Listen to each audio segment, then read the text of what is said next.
नमस्कार स्टूडेंट, कैसे हैं आप सब। आज का जो टॉपिक है वो है म्यूकर का जीवन चक्र, है ना। ये कह सकते हैं म्यूकर में प्रजनन। और ये टॉपिक है वो नीट कॉम्पिटिटिव एग्जाम के लिए यूज़फुल है और 11th बायोलॉजी के लिए तो यूज़फुल ही है ना। तो सीधा हम लोग पॉइंट में चलते हैं, म्यूकर। और आपको एक चीज़ और क्लियर कर देता हूँ कि म्यूकर का जीवन चक्र जब भी आता है तो आपको तीनों प्रजनन को समझाना होगा। एक तो वर्धी प्रजनन, अलैंगिक प्रजनन और लैंगिक प्रजनन। और मैं यहाँ पर तीनों प्रजनन का चित्र अलग अलग बनाऊंगा, है ना। लेकिन लास्ट में आपको कंप्लीटली तीनों प्रजनन का चित्र एक बार मैं क्लियर करवा दूंगा, ठीक है, पिक के माध्यम से। ओके, तो सबसे पहले म्यूकर का थोड़ा सा वर्गीकरण देख लेते हैं, है ना। कभी कभी क्या आता है कि म्यूकर का वर्गीकरण ही समझाइए, है ना। तो सबसे पहले इसका जगत क्या है। जगत हम लोग क्या पढ़ रहे हैं, फंजाई, है ना। तो जगत इसका फंजाई है और प्रभाग इसका यूमाइकोटा है। तो इसके लिए मैं आपको पिछले वीडियो में क्लियर करवाया था कौन कौन से हम लोग प्रभाग पढ़ रहे हैं, कौन से उप प्रभाग पढ़ रहे हैं, वो देख लेते हैं। इस चीज़ से आपको क्लियर हो जाएगा कि हमको क्या पढ़ रहे हैं, है ना। देखो, तो आपको बताया था कवक जगत को हम लोग बांटते हैं दो भागों में। एक तो प्रभाग है आपका डिवीजन, फर्स्ट डिवीजन, जिसको बोलते हैं मिक्सोमाइकोटा, बताया था पिछले वीडियो में। उसके बाद बताया था मैंने यूमाइकोटा, है ना। तो ये जगत हो गया, फंजाई जगत, और उसको हम लोग दो भागों में बांट दिए यहाँ पर। एक प्रभाग, ऐसे प्रभाग बहुत सारे होते हैं। तो हम लोग पहला प्रभाग में गए हैं मिक्सोमाइकोटा, उसके बाद दूसरा प्रभाग में गए हैं यूमाइकोटा। तो मिक्सोमाइकोटा पढ़ चुके हैं। यूमाइकोटा को हमने कितने भागों में बांटा है, दो भागों में। क्या क्या, कवक काय चल बीजाणु के रूप में, ठीक है, और दूसरा कवक काय बहुकोशिकीय पट्टयुक्त कवक तंतु के रूप में, है ना, ये वाला भाग। अब इस भाग को कवक काय चल बीजाणु के रूप में जो समकोशिकीय है, समकोशिकीय कवक तंतु के रूप में, इसको हमने फिर दो भागों में बांटा। क्या क्या, उप प्रभाग कमा है मैस्टिगोमाइकोटिना, ये नाम अजीब लगेगा, मैस्टिगोमाइकोटिना और जाइगोमाइकोटिना, ठीक है, जिसमें से हम पढ़ रहे हैं अभी क्या, जाइगोमाइकोटिना, ठीक। यही चीज़ के अंतर्गत उदाहरण में आया है आपका म्यूकर। पहला उदाहरण बताया था आपको पाइलोबोलस, है ना, राइजोपस, क्लियर है नहीं। और उसके बाद तीसरा उदाहरण में आया है आपका म्यूकर। क्या है, म्यूकर, है ना। तो म्यूकर के बारे में पढ़ रहे हैं, आगे हम लोग और पढ़ेंगे एस्कोमाइकोटिना, बेसिडियोमाइकोटिना और क्या है, ड्यूटेरोमाइकोटिना, ठीक है। तो अभी हम लोग जाइगोमाइकोटिना में आए हैं, तो यही हम लोग क्लियर करने वाले हैं, ठीक है। ठीक है, तो आपको क्लियर हो गया कि हम लोग क्या पढ़ने वाले हैं, म्यूकर, है ना। तो ये देख लीजिए इसका वर्गीकरण, इसका जगत फंजाई, प्रभाग यूमाइकोटा, ये बताया था मैंने, यूमाइकोटम जा रहे हैं हम लोग, ठीक है। और उप प्रभाग आपका जाइगोमाइकोटिना, यही हम लोग पढ़ रहे हैं ना, बताया था मैंने आपको, ठीक है। वर्ग में जाएगा तो जाइगोमाइस्टिस, और गण में जाएंगे तो म्यूकरेल्स, और कुल में जाएंगे तो म्यूकोरेसी, और वंश में जाएगा आपका म्यूकर। ये म्यूकर वंश पढ़ रहे हैं, है ना। तो म्यूकर वंश से बहुत सारे जीव आते हैं। देखे तो एक का नाम है आपका म्यूकर स्पाइनोसस, ऐसे बहुत सारे आएंगे, ठीक है। तो हमारा मेन पॉइंट शुरू करते हैं वीडियो। तो प्रजनन पहला देखिए, वर्धी प्रजनन। कौन सा प्रजनन है, वर्धी प्रजनन, वेजिटेटिव प्रजनन, ठीक है, वेजिटेटिव रिप्रोडक्शन। तो इसका चित्र यहाँ हम लोग क्लियर करते हैं। तो सबसे पहले बात करते हैं, देखो तो कि म्यूकर में वर्धी प्रजनन विखंडन के माध्यम से होता है। तो आपको मैं बताया था विखंडन क्या है वीडियो में, है ना, या इस वीडियो के फर्स्ट वीडियो में, सॉरी, इस पार्ट के फर्स्ट वीडियो में मैंने बताया था विखंडन क्या है। तो अभी मैं क्लियर कर देता हूँ कि मान लो जाए ये एक कोशिका है। इस कोशिका में क्या होता है कि कोई भी बाह्य हमारे पास क्या होते हैं, दुर्घटना हो जाती है, तब ये छोटी छोटी खंडों में क्या हो जाते हैं, टूट जाते हैं। ओके, ये कोशिका है जी, वो छोटी छोटी खंडों में क्या हो जाते हैं, टूट जाते हैं। और यही छोटे छोटे खंड टूटते हैं तो वो एक नए जीव का निर्माण करते हैं। इसको बोलते हैं विखंडन। क्या बोलते हैं, विखंडन, है ना। तो म्यूकर में वर्धी प्रजनन है, वह विखंडन। देखिए, वर्धी प्रजनन के बारे में आपको बहुत सारे बताया था मैंने, मुकुलन है, खंडन है, द्विविखंडन है, ये सब क्या है, ये आप वर्धी प्रजनन है। तो सबका अलग अलग प्रकार है। मुकुलन अलग को बोलते हैं, खंडन अलग को बोलते हैं, द्विविखंडन भी अलग को बोलते हैं, ठीक है नहीं। तो अभी हम लोग बात कर रहे हैं विखंडन की, क्लियर हो गया। वैसे तो खंडन और विखंडन लगभग सेम ही है ना। तो म्यूकर में वर्धी प्रजनन विखंडन के माध्यम से होती है। दुर्घटनावश इनके कवक तंतु छोटे छोटे खंडों में क्या हो जाते हैं, टूट जाते हैं। दुर्घटनावश ना, कभी कभार ना, उसमें दुर्घटनावश जब उसमें कोई घात लगती है तो वहाँ छोटे छोटे खंडों में क्या होते हैं, टूट जाते हैं। और प्रत्येक खंड वृद्धि कर नए कवक तंतु का क्या करता है, निर्माण करता है। तो ये हो गया आपका वर्धी प्रजनन, ठीक है। वर्धी प्रजनन क्लियर हो गया, ठीक। अब हम लोग चलते हैं सेकंड में, असेक्सुअल रिप्रोडक्शन में चलते हैं। असेक्सुअल बोले तो अलैंगिक जनन, ये थोड़ा इंपॉर्टेंट है, ध्यान दीजिएगा, है ना। तो सबसे पहले बात करते हैं कहाँ कहाँ से किस प्रकार के अलैंगिक प्रजनन होते हैं, है ना, ठीक है। तो देखिए अलैंगिक प्रजनन क्या है, देखिए। तो सबसे पहले आता है आपका आइडिया द्वारा। आपको मैंने पहले बता दिया है कि जितना भी नाम आप 11वीं में सुनोगे सबको आपको पहला बार ही सुन रहे ऐसा लगेगा, ठीक है। तो पहला आता है आइडिया द्वारा। तो सबसे पहले हैं आइडिया क्या है, एक आइडिया जो बदल दे आपकी दुनिया, है ना। तो देखिए, म्यूकर के कवक तंतु भोज्य पदार्थ की अधिकता वाले अधः स्तर पर वृद्धि करते हैं। ये मान लो जाए अपने पास म्यूकर है, कौन है, म्यूकर, है ना। और म्यूकर का जो क्या है अपने पास एक कवक तंतु है। कवक क्या है, तंतु, मतलब छोटे भाग उसको तंतु बोलते हैं ना, ठीक है। छोटी भाग क्या बोलते हैं, तंतु। कवक, जो कवक है उसकी छोटी छोटी भाग उसको बोलते हैं हम लोग तंतु, है ना।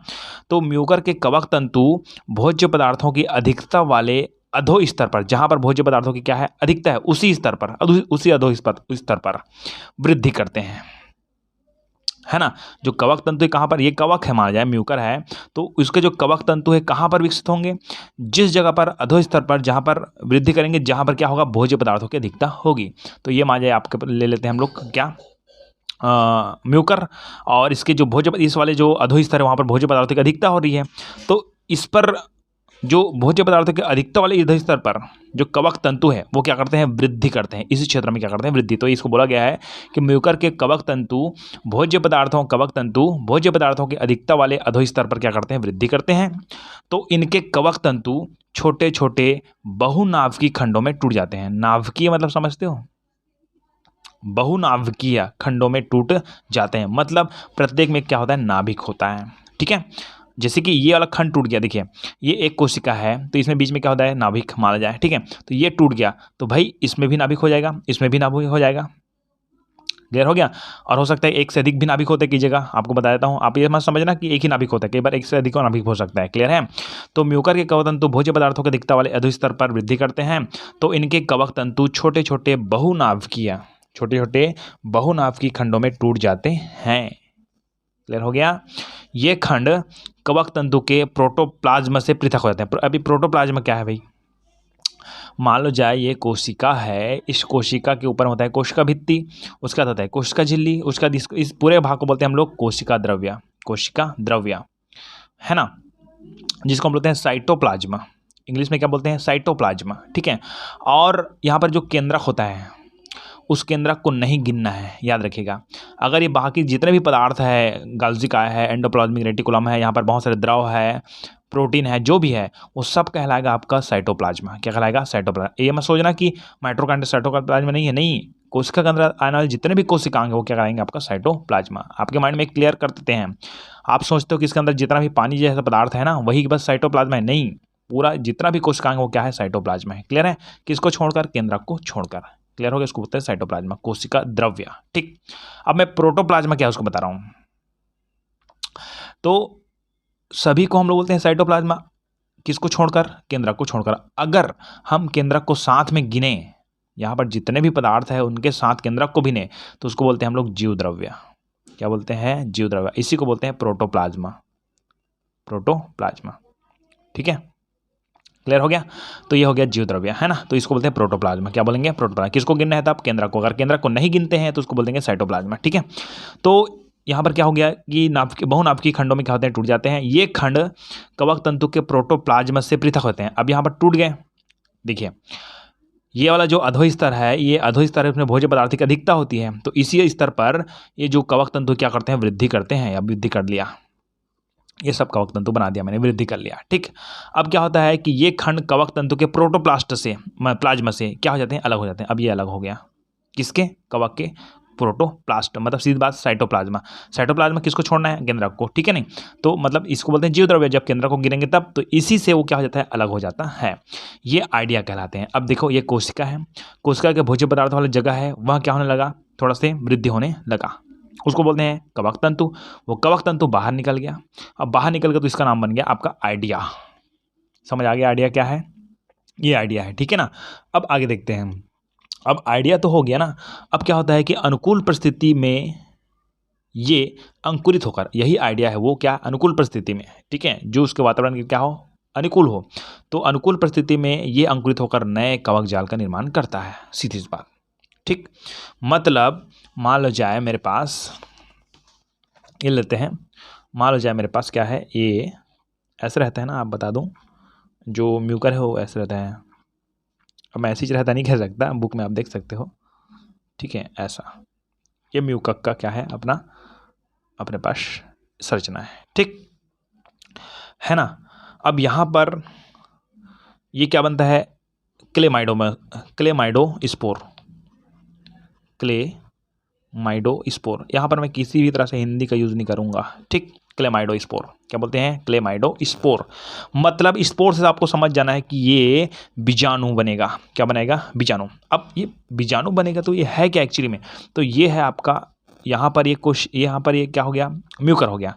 इनके जो कौन से वाले भाग है, भोज्य पदार्थ वाले भाग है, उसमें यहाँ पर कुछ कवक तंतु बनते हैं। इसी कवक तंतु को हम बोलेंगे आपको क्लेमाइडोस्पोर, ठीक है। एक्चुअली में तो क्लेमाइडो कुछ अलग है, बट यहाँ पर जो छोटे छोटे तंतु बनते हैं उसको बोलते हैं हम लोग ओनली तंतु बोलते हैं, कवक तंतु, ठीक है। अब यही कवक तंतु से बन जाता है आपका आइडिया। क्या बन जाता है, आइडिया, ठीक है। आइडिया नहीं बोल रहा हूँ, आइडिया, ठीक है, OIDIA, ऑडिया बन जाता है। यही ऑडिया है वो होता है जर्मिनेशन मतलब विकसित होना। अभी जर्मिनेशन होगा, क्या बनेगा यहाँ पर, फिर से बन जाएगा आपका म्यूकर, ठीक। क्लेमाइडोस्पोर, ऑडिया, जर्मिनेशन, म्यूकर। क्लियर हो गया। ये छोटा सा चित्र है, क्लियर है ना, एकदम छोटा सा। आगे आता है आपका क्लेमाइडोस्पोर्स। क्या नाम इसका है, क्लेमाइडोस्पोर। अब ये यहाँ पर मैंने आपको बताया था कि क्लेमाइडोस्पोर कुछ अलग है, अभी बताया मैंने। यहाँ पर देखो तो कि यहाँ पर ये जो चित्र है, वहाँ पर जो कुछ क्या बनते हैं, कवक तंतु बनते हैं। वही कवक तंतु क्या बनता है, ऑडिया बनता है। ऑडिया से जर्मिनेशन होता है, फिर कवक तंतु बनता है, ठीक है नहीं, मतलब सीधी बात म्यूकर बनता है।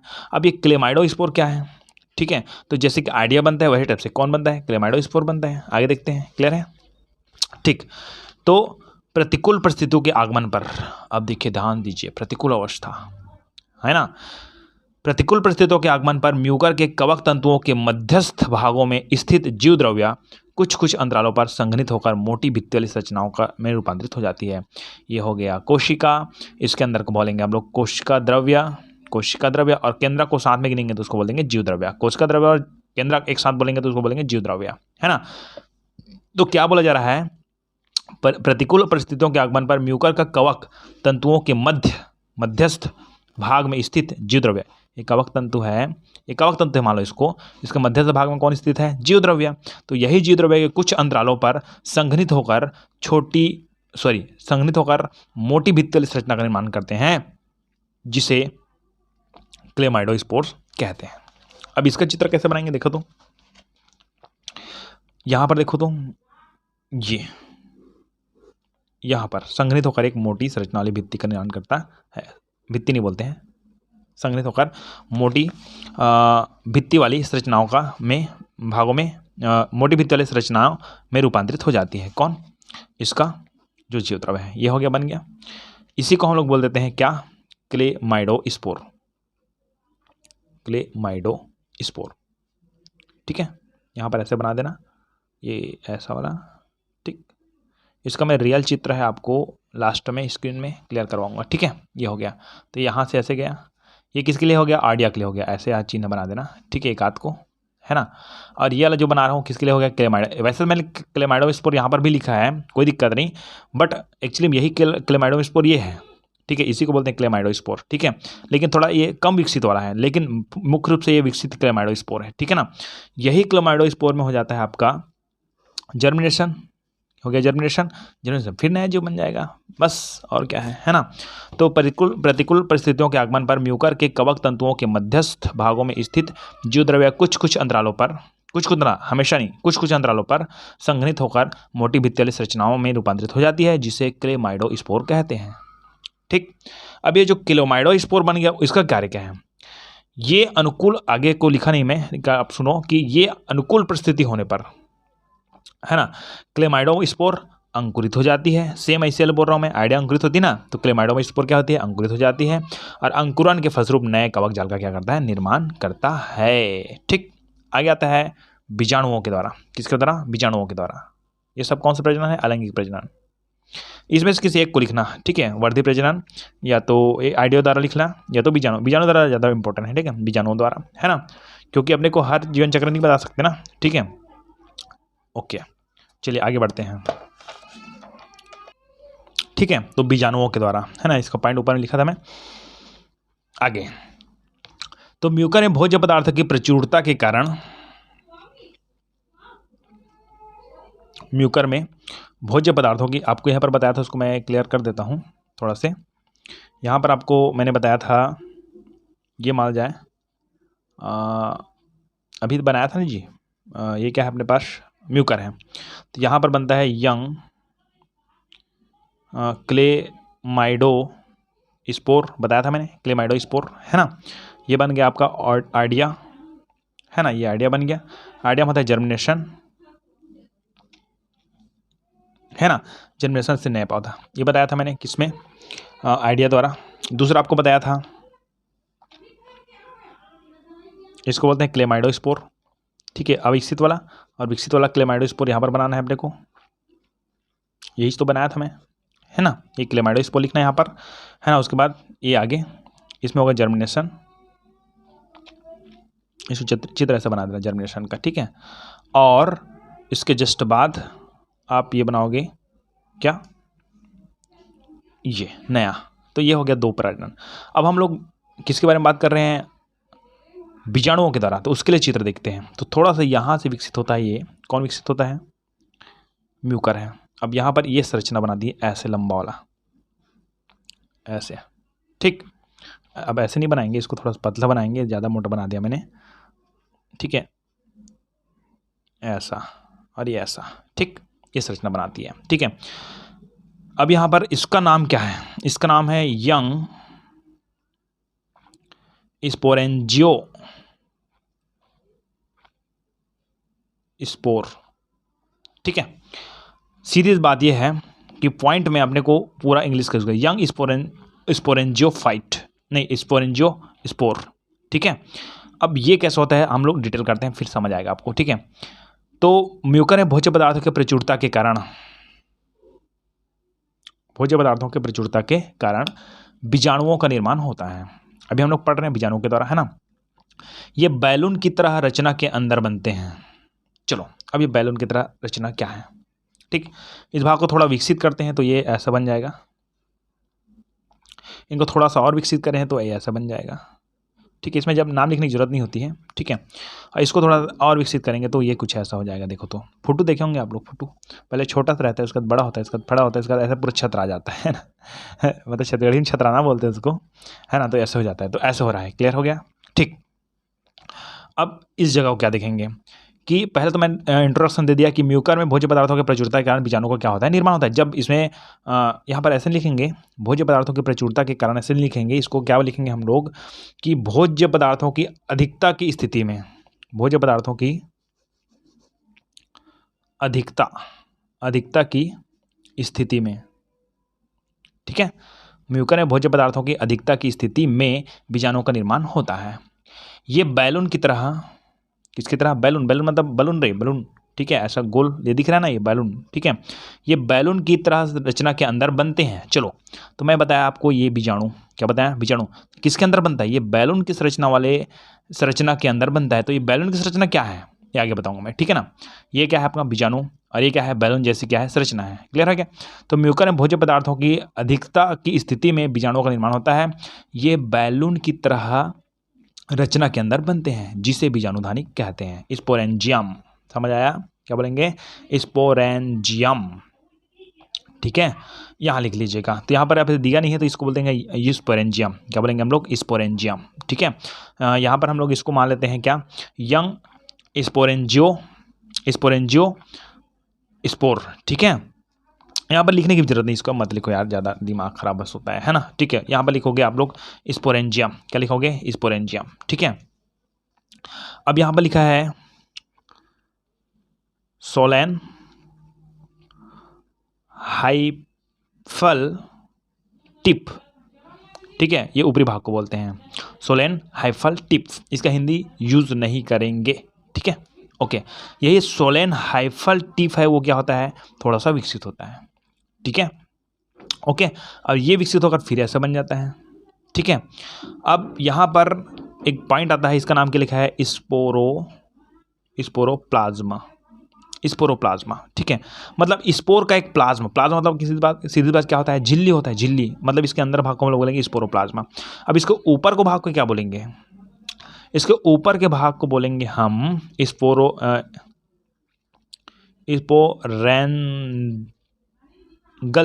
स्पोरेंगल वाल, वाल बस लिख दो, कोई चल नहीं है, स्पोरेंगल वाल लिखने की जरूरत नहीं है, ठीक है ना, वाल लिख देंगे तो चलेगा। ये वाला भाग ये विकसित हो रहा है धीरे धीरे, ठीक है। ये क्या अपने पास है, ये अपने पास है सोलेन हाइपल्टिफ है, ये ऊपर के भाग को बोलते हैं, ठीक है। ये एक्चुअली में क्या है समझ रहे हो ना, स्पोरेंजियम है, ये बीजाणुधानी है, ठीक है ना। आगे अब ये वाला जो भाग है वो क्या कहलाएगा, ठीक है, आगे देखते हैं, है ना, कि ये बैलून की तरह रचना के अंदर बनते हैं जिसे बीजाणुधानी कहते हैं। वह प्रत्येक बीजाणुधानी के अंदर आधारी क्षेत्र में, आधार मतलब नीचे की क्षेत्र, आधारी क्षेत्र में प्रत्येक जो बीजाणुधानी है, ये बीजाणुधानी बोल दिया मैंने, ठीक है। तो बीजाणुधानी के और आधारी क्षेत्र में अर्धचंद्राकार रचना विकसित होते हैं, अर्धचंद्राकार, ठीक है, अर्धचंद्राकार, ये चंद्र हो गया और इसको बोलते हैं अर्धचंद्राकार, क्या बोलते हैं, अर्धचंद्र, आधा चंद्र जी दिख रहा है ना, अर्धचंद्राकार। तो क्या बोला जा रहा है इसमें कि वह प्रत्येक बीजाणुधानी के ओर, है ना, नहीं, अंदर आधारी क्षेत्र में, आधारी मतलब नीचे क्षेत्र में अर्धचंद्राकार रचना विकसित होती है जिसे काल्यूमेला कहते हैं। क्या बोलते हैं, काल्यूमेला। मतलब सीधी बात, आप फोटो तो देखे होंगे यार, ऐसे ऐसा रहता है फोटो। तो ये क्या हो गया आपका, अर्धचंद्राकार हो गया, समझ आ गया, अर्धचंद्राकार, क्लियर है। तो अर्धचंद्राकार रचना विकसित होती है जिसे काल्यूमेला कहते हैं। मतलब ये वाला जो भाग है ना, ये आपका काल्यूमेला, और क्लेफ्ट बोलते हैं, ठीक है। और इस भाग को बोलते हैं काल्यूमेला प्लाज्मा, ये सब इंग्लिश नाम है, ठीक है। काल्यूमेला प्लाज्मा बोलते हैं ऊपर को, है ना। तो ये सब लिखोगे तो भी चलेगा, नहीं लिखोगे तो भी चलेगा, ठीक है। तो ये हो गया पहला स्टेप, दूसरा स्टेप, तीसरा स्टेप, ऐसा विकसित बस हो रहा है, ठीक है। अब आगे क्या होता है देखो, जिसे काल्यूमेला कहते हैं। बीजाणुधानी के परिपक्व हो जाने की स्थिति में, अब ये बीजाणुधानी में क्या हो गया, परिपक्व हो गया। तो परिपक्व हो जाने की स्थिति में जल अवशोषण के कारण काल्यूमेला फूलने लगता है। अंदर का जो काल्यूमेला क्या होता है, क्योंकि आप देखो छतराते जाता है, काल्यूमेला क्या होता है, फूलने लगता है, तथा दबाव पड़ने के कारण बीजाणुधानी फट जाती है। अब देखो नीचे भाग को काल्यूमेला बोलते हैं, नीचे भाग क्या बोलते हैं, काल्यूमेला फूल रहा है, तो बीजाणुधानी क्या हो रहा है, वो भी फूल रहा है। एक स्थिति आएगी कि काल्यूमेला फूलते जा रहा है तो बीजाणुधानी क्या हो जाएगी, फट से नष्ट हो जाएगी, टूट जाएगी, सीधी बात। तो यहाँ पर मैं बनाऊंगा चित्र आगे, इसको थोड़ा और विकसित कर देना, ऐसे वाला, ऐसे गोल गोल गोल गोल गोल गोल ऐसे ऐसे कर देना, और नीचे में इसको बनाना, ये डंडी दिख रहा है ना, इसको ही बनाना, ठीक है।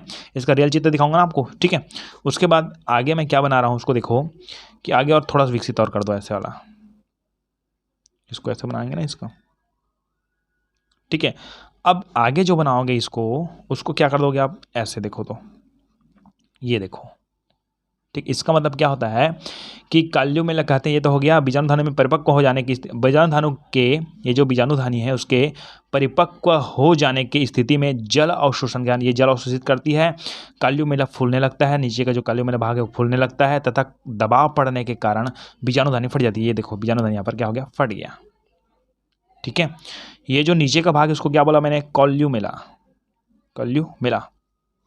ये जो भाग दिख रहा है अपने को, ठीक है, इसको बोलते हैं काल्यूमेला, ठीक है ना।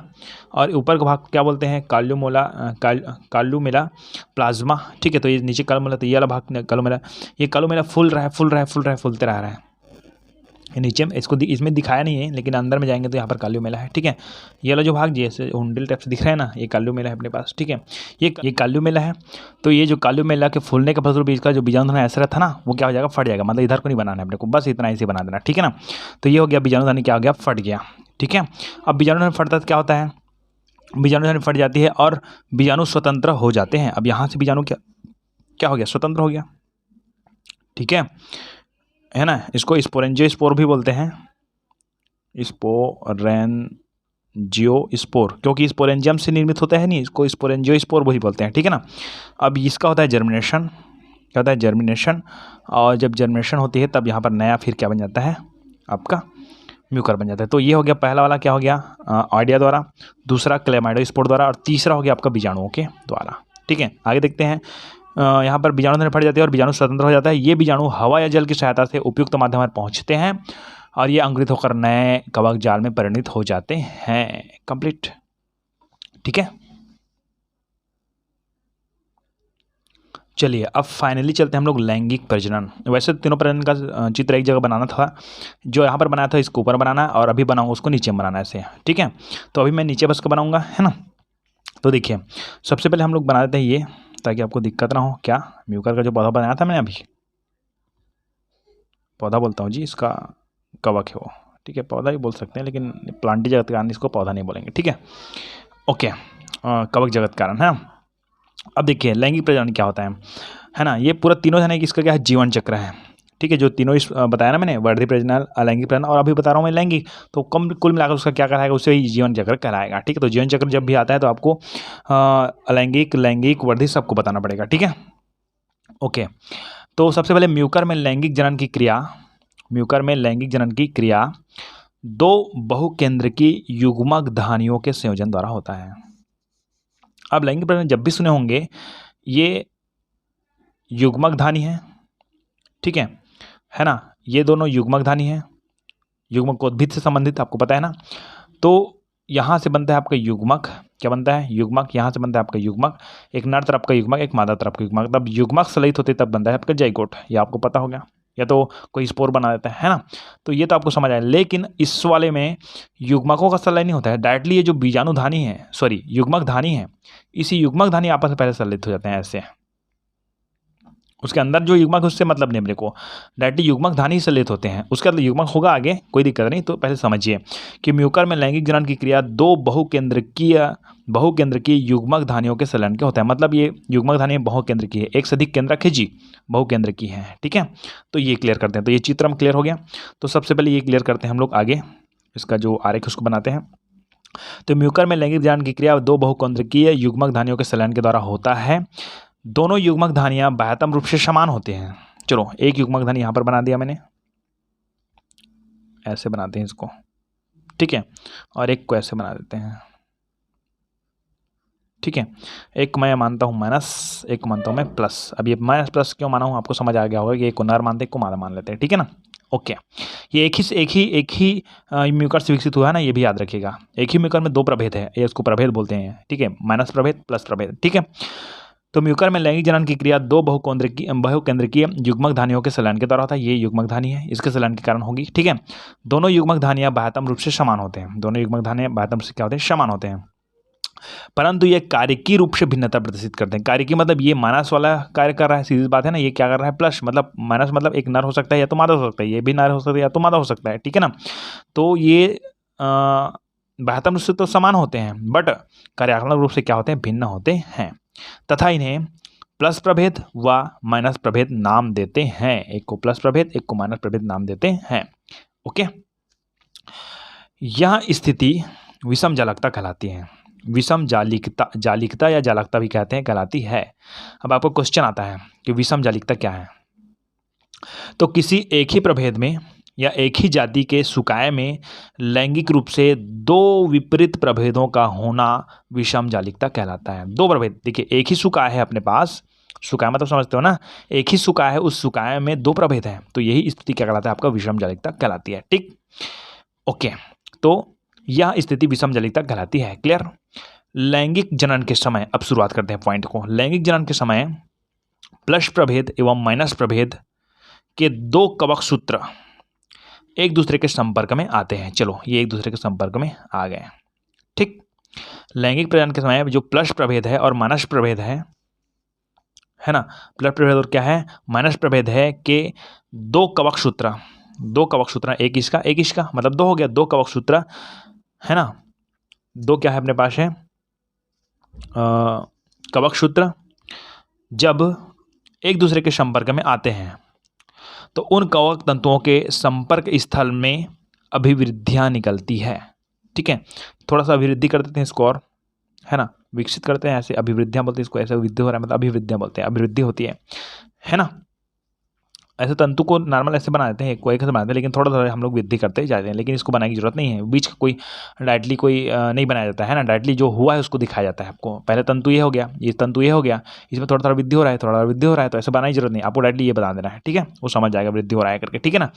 अब दो कवक तंतु जब एक दूसरे के संपर्क में आते हैं तो उन कवक तंतुओं के संपर्क स्थल से अभिवृद्धियां निकलती है। ये अभिवृद्धियां निकल रही है, निकल गया, ठीक है, जिन्हें प्राक युग्मक धानियां कहते हैं। ठीक, इसको हम लोग क्या बोलते हैं, प्रॉक मतलब प्रो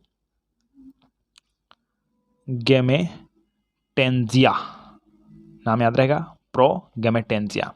ठीक है, अब इसको प्रोगैमेटेंजिया बोलते हैं, है ना।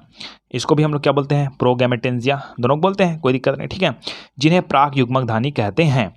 ये दोनों प्राक युग्मक धानियां एक साथ वृद्धि करती है, ये दोनों धानियां एक साथ क्या करती है, वृद्धि करती है तथा एक दूसरे के अग्र सिरे से स्पर्श करती है। चलो अब इसको स्पर्श करवा देते हैं भैया, ये लीजिए, ये अग्र सिरे से क्या कर दिया, स्पर्श कर दिया।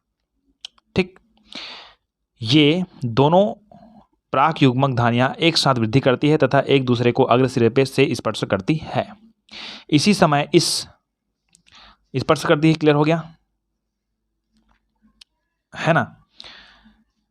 इसी समय एक अनुप्रस्थ भित्ति के बनने से, अनुप्रस्थ भित्ति मतलब दीवार, सीधी दीवार इन दोनों के बीच, ठीक है, अनुप्रस्थ भित्ति के बनने से दोनों, कहाँ पर है, इसी समय अनुप्रस्थ भित्ति के बनने से दोनों प्राक युग्मक धानियों में अग्रभाग,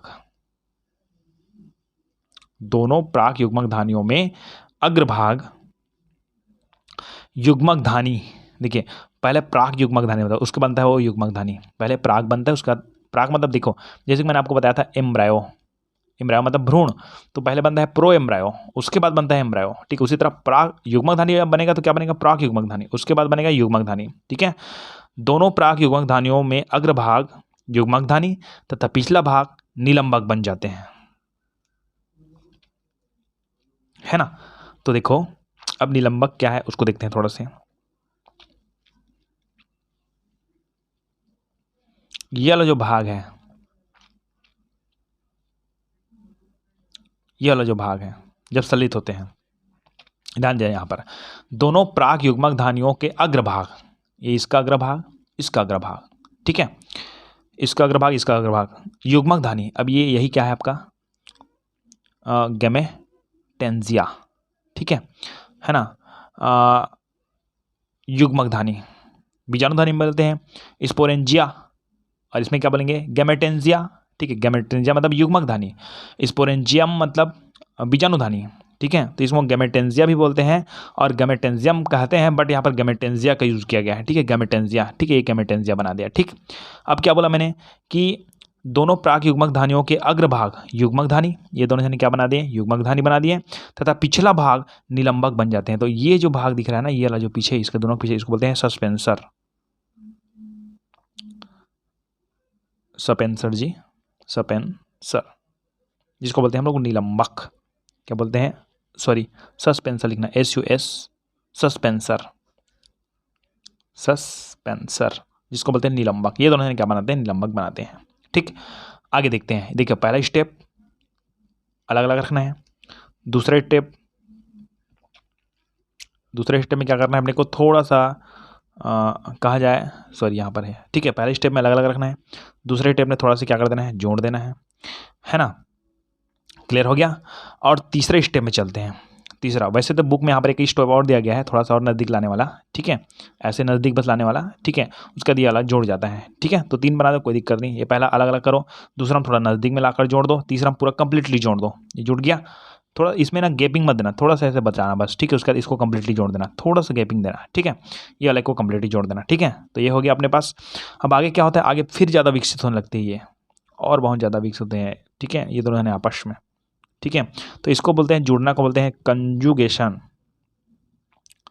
कंजुगेशन या कंजुगेटिंग, कंजुगेटिंग आइसोगैमेटेंजिया, कंजुगेशन आइसोगैमेटेंजिया, ठीक है। इसको तो सस्पेंसर बोलेंगे ही बोलेंगे, ये सस्पेंसर है, बीच का क्या बोलेंगे, है ना, बीच का हम लोग बोलेंगे आपका गैमेटेंजिया, ठीक। अब आगे जब ये संलयित हो जाती है दोनों जने, ठीक है, तो इन दोनों जने के बीच में बन जाता है आपका, ये इस तरफ का हो गया, ये इस तरफ का हो गया, इन दोनों जन के बीच में बनता है, इसको बोलते हैं आप लोग जाइगोस्पोर। आपको पता होगा कि नर युग्मक मादा युग्मक मिलता है तो जाइगोट बनता है, लेकिन यहाँ पर स्पोर बनता है, इसलिए इसको नाम होगा जाइगोस्पोर, ठीक है। ओके, आगे देखते हैं कि दोनों प्राक युग्मक धानियों के अग्रभाग युग्मक धानी बन जाता है, ये युग्मक धानी बन गया, ठीक है, तथा पिछले भाग निलंबक बन जाते हैं, हो गया। परिपक्व होने पर दोनों युग्मक धानी के स्पर्श स्थल की भित्ति लुप्त हो जाती है, तो यहाँ का बीच का भित्ति क्या हो जाती है, लुप्त हो जाती है। ऐसे देखो तो यहाँ पर थोड़ा समझ आ जाएगा आपको, ऐसा बना था, ये कैसा बना था, तो इसका भित्ति था, इसका भी भित्ति था, है ना, इन दोनों के बीच क्या था, भित्ति था। अभी दोनों के भित्ति क्या हो जाती है, लुप्त जाती है, मतलब यहाँ पर कोई भित्ति नहीं रहती है, ठीक। तो यह बताया जा रहा है कि परिपक्व होने पर दोनों युग्मक धानियों के स्पर्श स्थल की भित्ति लुप्त हो जाती है तथा संयोजन की क्रिया के फलस्वरूप दोनों युग्मक धानियों के केंद्रक संलयित होकर, इनका केंद्रक और इनका केंद्रक, दोनों का केंद्रक संलयित होकर युग्माणु बनाते हैं, जिसको बोलते हैं जाइगोस्पोर, है ना। यह युग्माणु कुछ महीनों तक विश्राम करता है, विश्रामावस्था में रहता है भैया ये, है ना, करता है। अनुकूल परिस्थितियों के आगमन पर युग्माणु के सभी केंद्रक अर्धसूत्री विभाजन द्वारा विभाजित होते हैं। इसके जो केंद्रक हो क्या होते हैं, अर्धसूत्री विभाजन द्वारा क्या होते हैं, विभाजित होते जाते हैं, ये दर्शाया नहीं जाता इसको चित्र में, ठीक है। वह युग्माणु अंकुरित होकर, चलो अब ये युग्माणु को अंकुरित करना शुरू कर देते हैं भाई। जो होता है अंकुरित होकर ऐसे बनना शुरू हो जाता है, फिर से वही कल्लू मेला और ऐसा ये वाला चित्र यहाँ पर बनाना, ठीक। यहाँ पर होते हैं इसको जर्म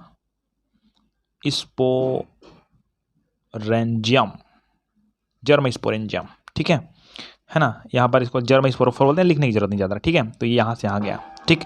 अब हो क्या रहा है कि यह युग्माणु कुछ महीनों तक विश्राम करता है ना, तथा अनुकूल परिस्थितियों के आगमन पर युग्माणु के सभी केंद्रक अर्धसूत्री विभाजन द्वारा विभाजित होते हैं।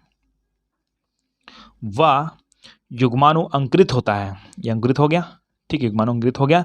अंकुरण के पश्चात युग्माणु की बाह्य भित्ति फट जाती है। देखो अब अंकुरण के पश्चात इसकी बाह्य भित्ति क्या होती है, फट जाती है। इसकी यहाँ पर फट गया तभी तो ये बाहर निकल गया, ठीक, फट जाती है तथा अंतः भित्ति बाहर आ जाती है। अंदर का जो भित्ति है वो, अंतर भित्ति कौन है यहाँ पर, ये कालू मेला, सीधी बात, ठीक है। अंतर भित्ति क्या होती है, बाहर आती है। इसका अग्रसिरा युग्मक बीजाणुधानी एवं बीजाणु बनाते हैं, ये बना दिया आपका बीजाणुधानी। देखो जर्मोस्पोरेंजियम मतलब क्या होते हैं, अपने पास बीजाणुधानी है, यही बीजाणु है। स्पोरेंजियम लिख दिया मतलब ये क्या है, बीजाणुधानी है। गेमेटोजेम मतलब ये युग्मकधानी है, तो ये स्पोरेंजियम बनाता है, बीजाणुधानी बनाता है, एवं बीजाणुधानी एवं बीजाणु बनाते हैं, मतलब इसके अंदर क्या बनता है, बीजाणु बनता है, ठीक। बीजाणु बनाते हैं। बीजाणु स्वतंत्र होकर, ये बीजाणु को क्या कर देते हैं, स्वतंत्र कर दो भाई। बीजाणु स्वतंत्र होकर अंकुरित होते हैं तथा नए सिनोटिक कवक, यहाँ पर क्या थे, नए युग्मकधानी,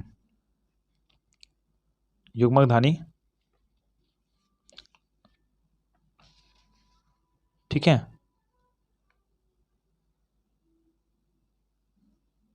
इसको सिनोसिटिक क्यों बोलते हैं, देखो तो, इसको मत लिखो यार, फिर कन्फ्यूजन हो जाएगा। थोड़ा बता देता हूँ सिनोसिटिक का मतलब क्या होता है अपने पास, ठीक है।